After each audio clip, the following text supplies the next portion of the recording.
Hello students, मैं भूपेश कुमार स्वागत करता हूं आपका अपना यूट्यूब चैनल ऑनलाइन क्लासेस में। चलिए आज क्लास 10th के मैथ का जो है प्रश्नावली 7.2 का नेक्स्ट प्रश्न यानी छठा नंबर प्रश्न लेकर आ चुके हैं, जो परीक्षा के दृष्टिकोण से बहुत ही महत्वपूर्ण है। इसको शुरू से अंत तक देखिएगा और अच्छा लगे तो लाइक एंड शेयर ज़रूर करिएगा।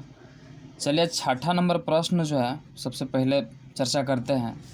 छठा नंबर कह रहा है, यह प्रश्नावली 7.2 का, याद रखिएगा किसका है, 7.2 का है।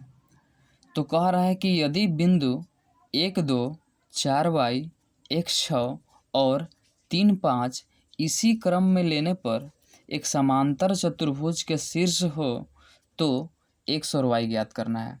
देखिए यहाँ पे बिंदु 4 को दिया है, इसको इसी क्रम में लेना है। क्रम मतलब समझते हैं सीरियल नंबर से ऐसे क्रम में बढ़ते चला जाना है। तो उसको ले करके एक समांतर चतुर्भुज के शीर्ष का निर्माण करना है। तो हमको इसको x और y का मान ज्ञात करना है। तो चलिए चतुर्भुज जो है कैसा होता है, तो सिंपल ही बना लेते हैं ऐसे ही।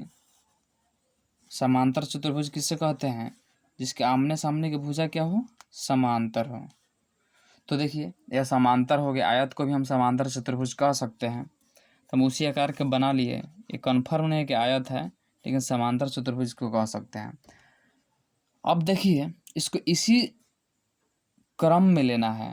तो इसी क्रम में लेना है तो सबसे पहले ए से स्टार्ट करेंगे। तो ए देखिए पहले 1 2 हो गया, फिर जस्ट यहाँ बी लिखते हैं। देखिए ए बी, यहाँ पे सी मत लिखेगा, यहाँ से ऐसे क्लॉकवाइज घूरते चले जाएंगे। ए बी सी डी, चाहे यहाँ से भी स्टार्ट करेंगे तो ए बी सी डी, यानी कभी भी ऐसे जो है जिस प्रकार चलेंगे यानी क्लॉकवाइज, तो ए के बाद बी, बी के बाद सी, फिर डी, ये ना कि ए बी और फिर यहाँ सी यहाँ पे डी, ऐसे करिएगा गलत हो जाएगा। तो क्रम में इस प्रकार लिखते हैं। अब बी, बी इसको मान लिए 4, वाई मान लिए, और सी जो है वो 1 6 है, और डी कितना है 3 5 है। इसी क्रम में ले लिए।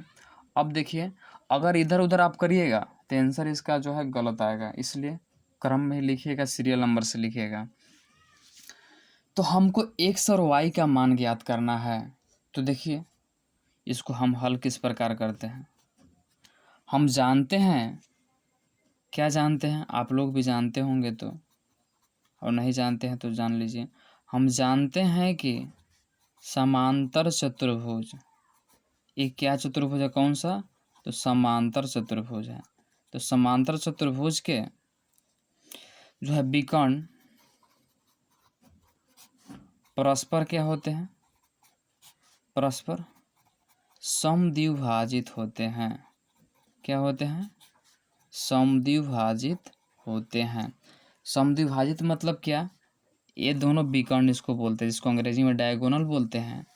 ये जो है परस्पर जो है बराबर दूरी में बढ़ जाते हैं, यानी एक हिस्सा इधर तो एक हिस्सा इधर, अगर इधर 2 हिस्सा तो इधर 2 हिस्सा, यानी जितना इधर है उतना इधर, और जितना इधर है उतना इधर है। ऐसे ही इसी को क्या बोलते हैं, परस्पर समद्विभाजित।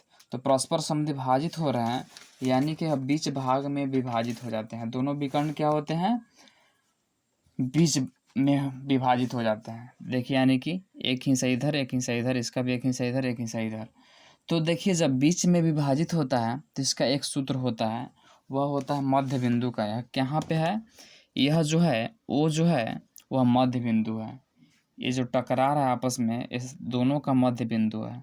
तो मध्य बिंदु है तो मध्य बिंदु का निर्देशांक होता है, एक होता है मध्य बिंदु का निर्देशांक का सूत्र। चलिए हम बताते हैं। तो AC का भी मध्य बिंदु O है, तो लिखेंगे AC के मध्य बिंदु का निर्देशांक, AC के मध्य बिंदु का निर्देशांक बराबर कितना, उस उतना ही बराबर यह भी है, कौन, BD का मध्य बिंदु, BD का मध्य बिंदु का निर्देशांक। देखिए आप लोग सोच रहे हैं कि दोनों को बराबर क्यों किए, क्योंकि AD का मध्य बिंदु जहाँ है वहाँ BD का भी मध्य बिंदु है। तो दोनों का एक जगह है, दोनों बराबर है। AD का भी मध्य बिंदु यही है और BD का भी मध्य बिंदु यही है, इसलिए दोनों के मध्य बिंदु को हम क्या कर दिए, बराबर कर दिए। तो हम जानते हैं कि मध्य बिंदु का निर्देशांक का सूत्र क्या होता है। अब सूत्र से, चूँकि अब सूत्र से देखें, मध्य बिंदु का निर्देशांक, मध्य बिंदु का निर्देशांक का सूत्र होता है x1 प्लस x2 बटा में 2 y1 प्लस y2 बटा में 2, यही सूत्र होता है। तो यह सूत्र होता है। तो देखिए अब हम क्या करेंगे, इस सूत्र से इसको हम क्या कर लेंगे, यहाँ पे AC का मध्य बिंदु को पहले लिख लेंगे। AC इसका मध्य बिंदु का निर्देशांक का सूत्र है, यानी कि इसको x1 मान लेते हैं, इसको y1, इसको x2, इसको y2। चूंकि हमको AC का मध्य बिंदु इधर है, तो इधर AC का मध्य बिंदु निकालने के लिए इसको हम x1 मानते, इसको y1, इसको x2, इसको y2। इसका पहिल का दोनों जोड़ करके, यानी कि इसका पहला 1 है x1, इसका x2 कितना है, x ही है, अब बटा में 2, और यहाँ पे इसका दूसरा यानी कि y1 2 है, इसका y2 कितना है 6, अब बटा में 2। ये बराबर किए, किसके बराबर किए, तो 3 प्लस 4, 3 प्लस 4, इसका पहला प्लस इसका पहला बटा में 2, अब 5 प्लस वाई, 5 प्लस वाई बटा में 2, इतना किए। चूँकि यह दोनों बराबर है, देखिए यहाँ पे क्या है, अब यह दोनों जो है बराबर है, यानी यह जितना इसका x का मान आएगा उतना इसका आएगा, जितना इसका y का मान आएगा उतना इसका y का मान, क्योंकि ये दोनों क्या है, दोनों का मध्य बिंदु U है, यानी कि जितना निर्देशांक इसका आएगा बीच का, इसका भी उतना ही आएगा। तो इसीलिए जब दोनों ये दोनों बराबर है, तो इसके x के बराबर इसको x, यानी x बराबर x और y बराबर y कर लिए। जब ऐसे किए तो इसका x कितना है, तो पहला 1 प्लस एक्स बटा 2, और इसका कितना है, इसका x बराबर इसको x करेंगे, यानी 3 प्लस 4 बटा में 2, इधर करेंगे y इधर है 2 प्लस 6 बटा में 2 बराबर 5 प्लस y बटा में 2, 2 तो कट गया, x बराबर क्या हुआ 4 3 7 प्लस 1 इधर है तो -1, यानी 7 में से घटा 6 हुआ। यहाँ देखिए 2 2 यहाँ भी कट गया, इसको या का चिन्ह दे देते हैं जब यहाँ पे बीच में बराबर रहे तो। अब देखिए 2 6 8 हुआ, अब 5 प्लस y हुआ, अब क्या हो जाएगा, तो +5 इधर आया तो -5 बराबर y, यानी कि y बराबर क्या है 8 में से 5 घटा 3 आया। तो इस प्रकार हम ऐसे प्रश्नों को बना लेते हैं। जब भी समांतर चतुर्भुज दिया रहे और उसका x y का मान निकालना हो, तो हम जानते हैं कि समांतर चतुर्भुज के जो है विकर्ण क्या होता है, परस्पर समद्विभाजित होते हैं, यानी कि एक दूसरे के समद्विभाजित बराबर भागों में बांटते हैं। तो इसीलिए जितना AC का मध्य बिंदु जहाँ है वहाँ BD का भी वही मध्य बिंदु है, इसलिए दोनों को हम क्या कर दिए, बराबर कर दिए। और यह मध्य बिंदु का निर्देशांक का सूत्र हम जानते हैं क्या होता है, x1 प्लस x2 बटा में 2 और कोमा y1 प्लस y2 बटा में 2, यही सूत्र होता है, उस पर हम बैठा दिए। और इस प्रकार ऐसे प्रश्नों को हम ज्ञात कर लेते हैं। अब चलिए नेक्स्ट जो है 7वां नंबर प्रश्न पे चल रहे हैं। 7वां नंबर देखिए ध्यान से, यह भी कह रहा है कि देखिए बिंदु A के निर्देशांक ज्ञात कीजिए जहां AB एक वृत्त का व्यास है जिसका केंद्र 2-3 है तथा B के निर्देशांक 1 4 है। देखिए बिंदु A का निर्देशांक हमको ज्ञात करना है, A का निर्देशांक ज्ञात करना है जहां AB एक वृत्त का व्यास है। वृत्त का व्यास है इसलिए सबसे पहले हम वृत्त बना लेंगे। तो वृत्त देखिए किस आकार का होता है, गोल आकार का होता है। तो गोल आकार का हम जो है वृत्त बना लिए। इस प्रकार वृत्त बना कर किसका चूंकि व्यास, तो व्यास जो है त्रिज्या से होकर वृत्त के केंद्र से होकर खींची गई सबसे बड़ी जीवा को क्या कहते हैं, व्यास कहते हैं। तो यही व्यास हुआ। तो इस व्यास का नाम क्या है, AB नाम है। अब इसका जो है AB वृत्त का व्यास है जिसका केंद्र 2-3 है। तो केंद्र को हम क्या से मानते हैं, O से, ओरिजिन बोलते हैं, इसलिए इसको O मान लिए। और यह कितना दिया है, 2-3 दिया है। और B का निर्देशांक भी मालूम है, 1 और 4 मालूम है, लेकिन हमको A का ज्ञात करना है। तो देखिए यहाँ पे जो जो दिया है उसको हम लिख लेते हैं। तो दिया है A बराबर कितना दिया है, नहीं दिया, A ज्ञात करना है। B दिया है कितना, 1 4 दिया है। और केंद्र को हम क्या माने, O माने हैं। केंद्र दिया है 2 माइनस 3। तो हमको ए का मान ज्ञात करना है, ए का निर्देशांक। तो चूंकि देखिए वृत्त का यह व्यास है और यह केंद्र है, तो यह जो है इस दोनों के बीच में होता है, जितना इधर है उतना इधर होता है, सबको मालूम है। क्योंकि व्यास का आधिया होता है, केंद्र होता है, और यही केंद्र से जो होता है इधर जाता है त्रिज्या, यह भी त्रिज्या हो गया।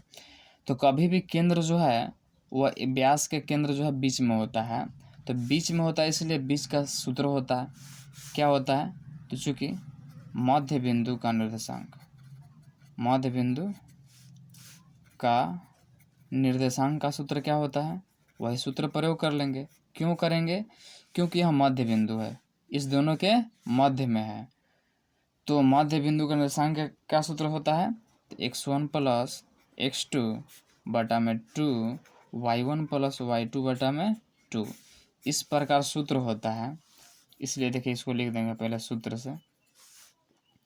तो चूंकि O जो है वह मध्य बिंदु है, इसलिए इसका निर्देशांक दिया है O, यानी कि 2 माइनस 3 दिया है, O का निर्देशांक लिख देंगे, O का निर्देशांक बराबर 2 माइनस 3। इस यह जो है किसके बराबर है, तो इसके मतलब इसका मान जो होता है, देखिए मध्य बिंदु का निर्देशांक निकालना है, तो मध्य बिंदु का निर्देशांक का सूत्र होता है x1, इसको तब x और y मान लेंगे, एक हम क्या मान लिए, x और y मान लिए ज्ञात करने के लिए। तो हमको मध्य बिंदु का निर्देशांक x1 प्लस x2 बटा में 2 y1 प्लस y2 बटा में 2 होता है। तो हमको देखिए मध्य बिंदु यह है, इसलिए इसको इधर लिख दिए। इसका सूत्र होता है x1 प्लस x2, यानी कि x प्लस 1 बटा में 2, यहाँ y है कुछ नहीं है, तो y प्लस 4 बटा में 2, यही जो है इसको निकालेंगे तो इसके बराबर आएगा। तो अब देखिए चूँकि यह जो x का मान किसके बराबर है, जितना यह आएगा उतना यह है, और जितना यह y है उतना यह है, इसलिए x बराबर, अब क्या करेंगे, x बराबर x और y बराबर y करेंगे। तो इसका x कितना है, 2 है, इसका x कितना इधर, x प्लस 1 बटा में 2 है, तो ये 2 नीचे है तो ऊपर गया, तो 2 दूना 4, कितना हुआ, x किए तो x प्लस 1 रह गया, यहाँ 2 दूना 4 हो गया। x बराबर क्या हुआ, 4 प्लस 1 इधर है तो माइनस 1, x बराबर कितना आ गया, 3 आ गया। अब देखिए इसका y यहाँ पे माइनस 3 है, बराबर यहाँ y प्लस 4 बटा में 2 है, बटा में 1 मान के तिरछा तिरछी गुना किए, 1 से इसमें किए तो y प्लस 4 रह गया, और 2 तिया माइनस 6 हुआ। तो y बराबर माइनस 6 प्लस 4 इधर आया तो माइनस 4, तो 6 में 4 घटा माइनस 10 हुआ। तो यही मेरा आंसर हुआ। देखिए ऐसे प्रश्नों को जब तक आप लोग समझ करके उसको फिगर नहीं बनाइएगा तब तक उसका आंसर नहीं आ पाएगा, क्योंकि फिगर से थोड़ा अच्छा से समझ में आ जाता है। तो फिगर इस प्रकार बना लेना बहुत ज़रूरी है। एग्ज़ाम में भी जाते हैं तो सबसे पहले फिगर बना लीजिए, पेंसिल मैथ के दिन लेकर जाया कीजिए, और फिगर को बना करके आप लोग उसको सॉल्व करिएगा। तो जो एग्जामिनर जो एग्ज़ाम से चेक करता है पेपर, उसको थोड़ा अच्छा लगता है कि हाँ यह पढ़ा लिखा है, अच्छे ढंग से तैयारी किया, बेसिकली मैथ से पढ़ा है। ये ना कि बिना फिगर बनाए हुए बनाएंगे तो थोड़ा सा वो चेक करने में उन लोगों को परेशानी होती है, समझ में नहीं आता है कि क्या निकालना है क्या नहीं निकालने वाला है। क्योंकि जो चेक भी करता है उसको भी कम से कम जानकारी होना चाहिए मैथ के बारे में। तो जब तक आप उसका फिगर नहीं बनाइएगा तो वह अच्छी तरह से समझ नहीं पाएगा, वह सोचेगा कि वह चीटिंग किया है। इसलिए फिगर बना करके खास करके उसको एग्ज़ाम में बनाइए मैथ्स को, ताकि अच्छे अंक प्राप्त हो सके। तो आज के लिए बस इतना ही। अब जो है इसका अगला प्रश्न जो है 8वां 9वां 10वां जितना भी हो नेक्स्ट वीडियो में लेकर आएंगे।